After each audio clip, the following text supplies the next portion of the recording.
Well, in this chaotic world we're in, many Americans are looking for get-rich-quick schemes. But our next guest says the best formula for success really isn't new at all. In fact, he says it's thousands of years old. Can anyone prosper and make it financially? Are there rules to follow to assure financial success?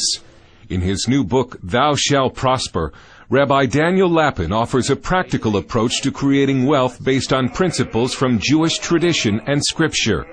Lapin shares 10 fundamental commandments about business and money found in the Hebrew Scriptures and teachings that can help people from any background. In an era when the reputation of business has been sullied by scandals and negative news coverage, Lapin proclaims what he calls the dignity and morality of business, and he outlines the path to prosperity. Well, it's a pleasure to welcome back a dear friend, Orthodox Rabbi Daniel Lapin. Rabbi, God bless you. I'm glad to see you. Thank you so much, Pat. You're a champion of the things we all hold dear, and we're just so happy to have you with us. Thank you. You've departed a bit from some of your previous books about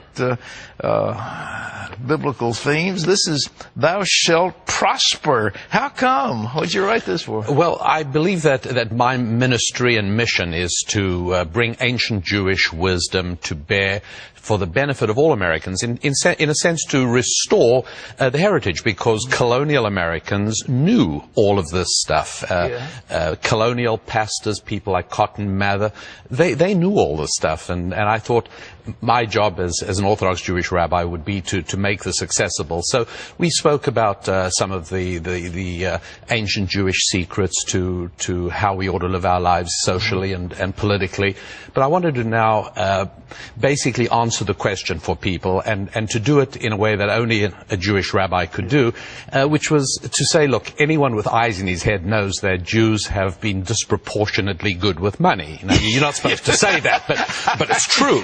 And I thought, I don't think it's an insult. Of course it isn't. Of course it isn't. And I thought, let's find out what the standard reasons. And there are 3 basic myths people have. Right, one is that Jews rip everybody off and lie and cheat and steal.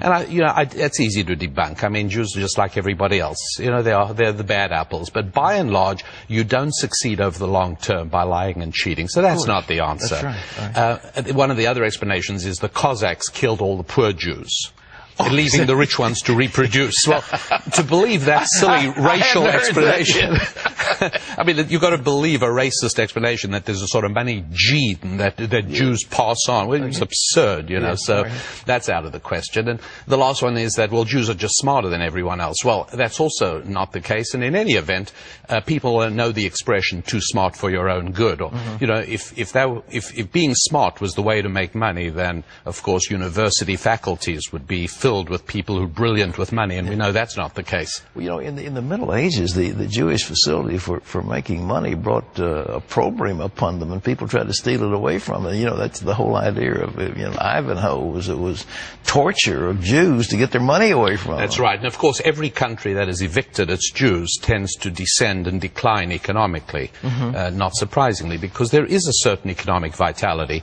that Jews bring, not because of genes and not because of brains and not because of lying and cheating, but because they understand the basic 10 commandments for making money that came down to Jews from Mount Sinai and have been spread to the world. And that's why every successful economy has always been a Christian country, a biblically based country. All right.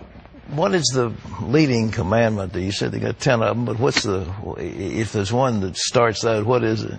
I think the most important one springs from the basic idea that we speak of customer service, but we also speak of a worship service. Yes. And this is the basic idea, that serving other people is not menial. It's a wonderful thing to do. In the same way that we serve God, we can serve other people. And the secret to success is not getting up every morning and saying, God, please give me a Ferrari.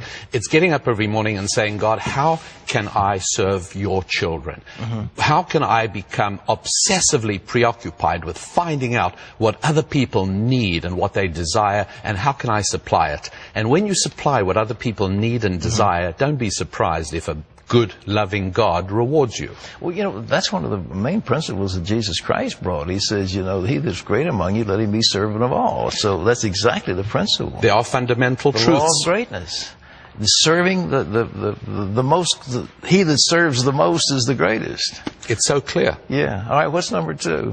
And number 2, I think, is to recognize that no matter what you do, you are in business, and to see that as a noble, moral, dignified occupation, because being in business means you are somebody who is focused on giving other people what they need and what they want. And one of the things I often tell to people, I'd say, pull out a dollar bill and look at it. Now, did you rob somebody to get that dollar bill? Did you defraud somebody?